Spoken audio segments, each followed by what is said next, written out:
রাসূলুল্লাহ সাল্লাল্লাহু আলাইহি সাল্লাম কি এক এক সময় এক এক রকম এক একভাবে সালাত আদায় করতেন? যে এক সময় বুকের উপর, এক সময় নাভির নিচে হাত বাঁধতেন, এক সময় রফুল এদেন করতেন, এক সময় রফুল এদেন করতেন না? আচ্ছা, বুঝতে পেরেছি। রাসূল করিম সাল্লাল্লাহু আলাইহি সাল্লাম সবসময় কি এক রকমই সালাত আদায় করতেন কিনা?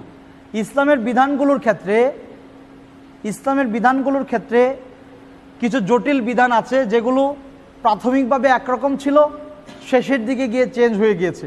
যেমন মদ, প্রাথমিকভাবে জায়েজ ছিল মদ খাওয়া, গ্র্যাজুয়ালি সেটা কি হয়েছে? হারাম হয়ে গিয়েছে। এরকম অনেকগুলো ব্যাপার আছে। তো সালাত আদায়ের ক্ষেত্রে রাসূল করিম সাল্লাল্লাহু আলাইহি সাল্লাম প্রথমবার একরকম নামাজ পড়েছেন আর শেষের দিকে গিয়ে আরেক রকম সালাত আদায় করেছেন।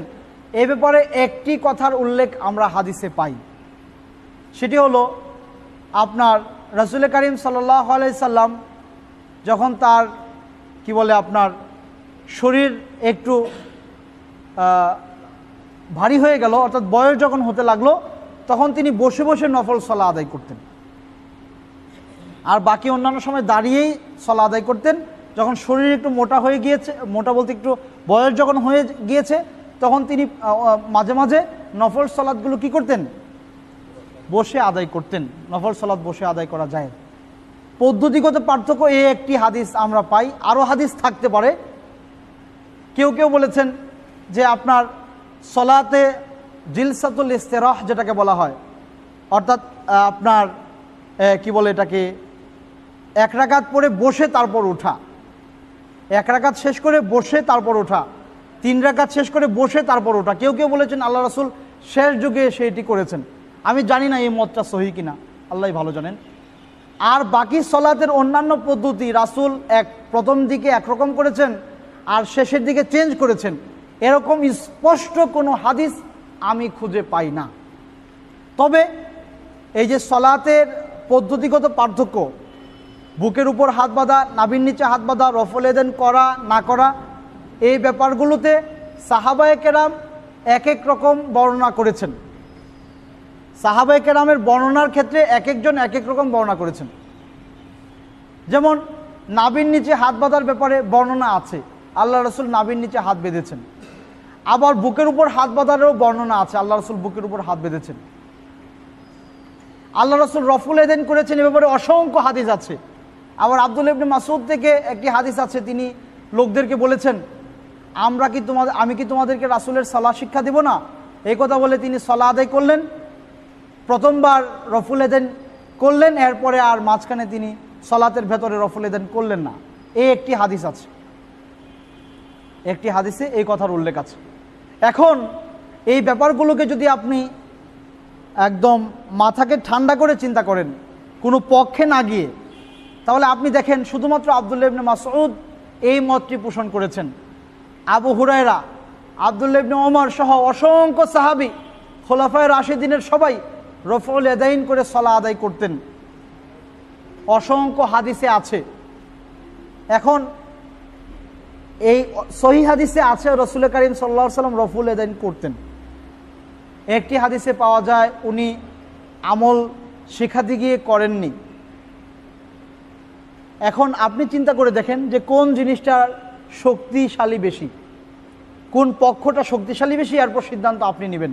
যেহেতু এটি সালাত বিনষ্ট হয়ে যাবে এই কথা বলার কোনো রকম চান্স নাই, যে রফুল এদেন না করলে সালাত নষ্ট হয়ে যাবে কথা বলা যাবে না, সওয়াবের কমতি থাকতে পারে। যেহেতু রফুল এদেন সহিহ হাদিসে আছে রফুল এদেন করার কথা, আপনি যদি না করেন, রফুল এদেন করলে যে সওয়াব হতো সেটি তো আপনি পেলেন না। অনুরূপভাবে বুকের উপর হাত বাঁধা, নাভির নিচে হাত বাঁধা, বুকের উপর হাত বাঁধার হাদিস আছে স্পষ্ট আবু দাউদে, নাভির নিচে হাত বাঁধার হাদিস আবু দাউদে আছে, ইমাম আবু দাউদ বলেছেন হাদিসটি দয়ীফ। আর ওই হাদিস বর্ণনা করে উনি কোনো মন্তব্য করেন নাই, তার মানে বুকের উপর হাত বাঁধার হাদিসটি দয়ীফ না, দয়ীফ হলে তো উনি বলতেন।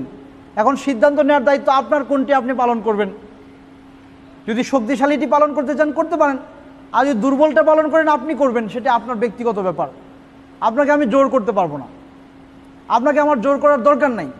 তবে একটি এক্সাম্পল দিয়ে আমি আমার আলোচনা শেষ করতে চাই, সেটি হলো, আমি প্রায় কথাটি বলে থাকি, একজন ভালো ছাত্র, একজন মেধাবী ছাত্র, গোল্ডেন A+ আশা করে এমন একজন ছাত্র পরীক্ষার হলে বসে আছে, প্রশ্নের উত্তর তার জানা আছে, যথেষ্ট সময় আছে, সুযোগ আছে, তারপরেও একটি অ্যান্সার সে পারে, সেটির 5 মার্কস 5 হতে পারে, 2 হতে পারে, সেটি সে অ্যান্সার না করে খাতা জমা করে দিয়ে চলে আসে? কখনোই না। ভালো ছাত্র হোক আর খারাপ ছাত্র হোক, পারলে অবশ্যই সে অ্যান্সার করে আসে, কারণ 2 মার্কসেরও অনেক দাম।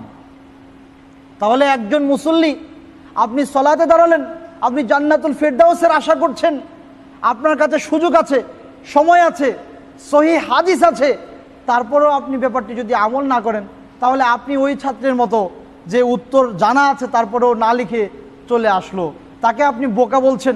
আপনাকে কি আপনি বোকা বলেন? আল্লাহ সুবহানাহু ওয়া তাআলা আমাদের সবাইকে এই কথাগুলো মানার, বোঝার তৌফিক দান করুন। আমিন। সুবহানাকাল্লাহুম্মা বিহামদিক আশহাদু আল্লা ইলাহা ইল্লা আনতা আস্তাগফিরুক ওয়া আতুবু ইলাইক।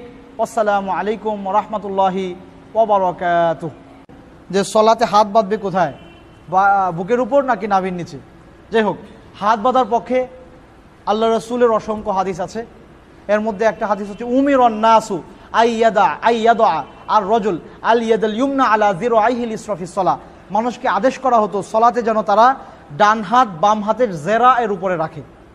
জেরা হচ্ছে এখান থেকে নিয়ে এই পর্যন্ত, এটাকে বলে জেরা, এভাবে রাখতে, জেরার উপরে রাখা, স্পষ্ট হাদিস। আর একটা আবু দাউদে একটা বাবে 4টা হাদিস পরপর উল্লেখ করা আছে হাত বাঁধবেন কোথায়।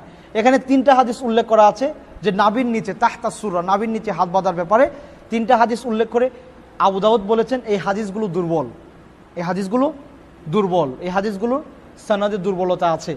আরেকটি হাদিস তিনি বুকের উপর হাত বাঁধার হাদিস এনেছেন, ওটার সম্পর্কে উনি কোনো মন্তব্য করেননি।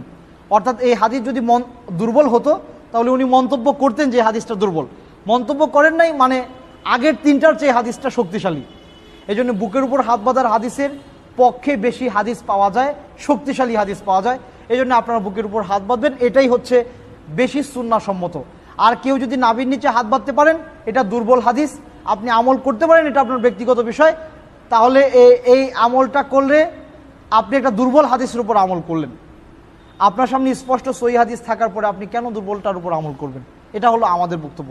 তারপরেও যদি আপনি করেন, আপনার সলাৎ হবে না সেটা আমি বলবো না, কিন্তু আপনি তো দুনিয়ার জীবনে যে কোনো জিনিস নিতে গেলে আপনি তো যেটা দুর্বল ওইটা নিতে চান না, তাই না? আপনি ধরেন একজন লোক 500 টাকা দিলেন, 300 টাকা জিনিস কিনলেন, তিনি আপনাকে 200 টাকা ফেরত দিবে। টাকাগুলো একদম নরম হয়ে যাচ্ছে, ছিঁড়ে যাবে অবস্থা। আপনাকে কেউ বলে দিতে হয়, এই এটা কিন্তু নরম টাকা, চেঞ্জ করে নাও। এর আগেই কিন্তু আপনি বলেন, এই কি টাকা দিচ্ছ, এগুলো চলবে কিন্তু তারপরে আপনি নিতে চাচ্ছেন না। তাহলে আপনি আমল করার ক্ষেত্রে কেন এই দুর্বলগুলো নেবেন ভাই? শক্তিশালীটা আপনার সামনে আছে, সেটাই নেন, এটা আপনার জন্য ভালো হয়। হ্যাঁ, ওটা যদি নেন আপনার ওই টাকা চলবে না যে এরকম না, চলবে, নিতে পারেন। কিন্তু যদি এরকম হয় এতই নরম, আপনি হ্যান্ড ওভার করতে করতে টাকা ছিঁড়ে গেল, তখন তো মুশকিল হবে। তো হাদিস যদি এমন দুর্বল পর্যায়ের হয় যেটা আপনার হাদিসই না, যে ব্যক্তি বলেছেন ওই ব্যক্তি আল্লাহ রাসূলের নামে মিথ্যা বলেছেন, তখন তো এটা নিয়ে আপনার আর কোনো, এই আমলটা আল্লাহর কাছে গ্রহণযোগ্য হবে না। এই জন্যে বুকের উপর হাত বাঁধার ব্যাপারে আপনার দেখেন, আমাদের দেশে মহিলারা কিন্তু বুকের উপর হাত বাঁধে। তাহলে মহিলারা কেন বুকের উপর হাত বাঁধে? অবশ্যই হাদিসে আছে বিধায় তো মহিলারা বুকের উপর হাত বাঁধে, তাই না? তা আপনারা মহিলাদেরকে শক্তিশালীটা দিয়ে দিয়েছেন, আর পুরুষরা শক্তিশালী পুরুষ, ওনারা নিয়েছেন দুর্বলটা। যে রফউল ইয়াদাইন অর্থ কি, রফউল ইয়াদাইন কি, কেন করতে হবে? জি আচ্ছা, রফউল ইয়াদাইন, রফা ইয়ারফা মানে উত্তোলন করা, মানে উপরে ওঠানো, আর ইয়াদাইন মানে হচ্ছে আপনার দুই হাতকে উপরে ওঠানো। এই এমন কোনো ব্যক্তি নাই যে সলাতে রফউল ইয়াদাইন করে না, সবাই রফউল ইয়াদাইন করে না? ইমাম সাহেব যখন প্রথমবার তাকবীর বলে আমরা সবাই হাত উঠাই না, তাহলে আমরা কি রফউল ইয়াদাইন করছি না? সবাই করছি, রফউল ইয়াদাইন করছি। এখন কথা হচ্ছে রফউল ইয়াদাইন আপনাদেরকে কি বলে গালি দেয় বললেন?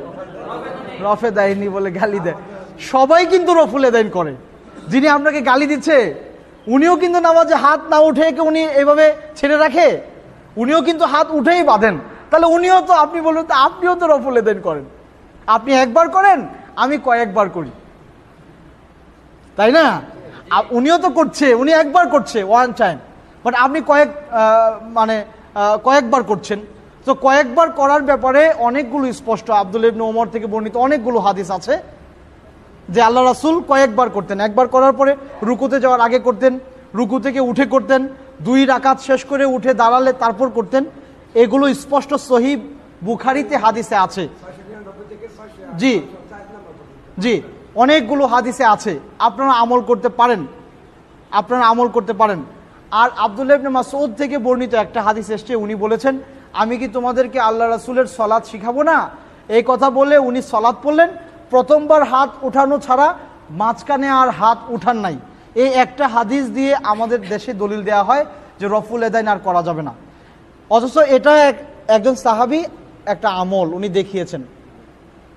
এর বিপরীতে অসংখ্য হাদিস আছে, 40-এরও বেশি, আরো অনেক হাদিস আছে যেগুলোতে, এবং আল্লাহ রাসূলের অধিকাংশ সাহাবীরা এই আমলটা করতেন। তো আমরা কেন এটা ছেড়ে দিব? এটি করলে আপনি এক্সট্রা সওয়াব পাবেন, যেন আমাদের করা উচিত ইনশাআল্লাহ। জাযাকাল্লাহ খায়ের।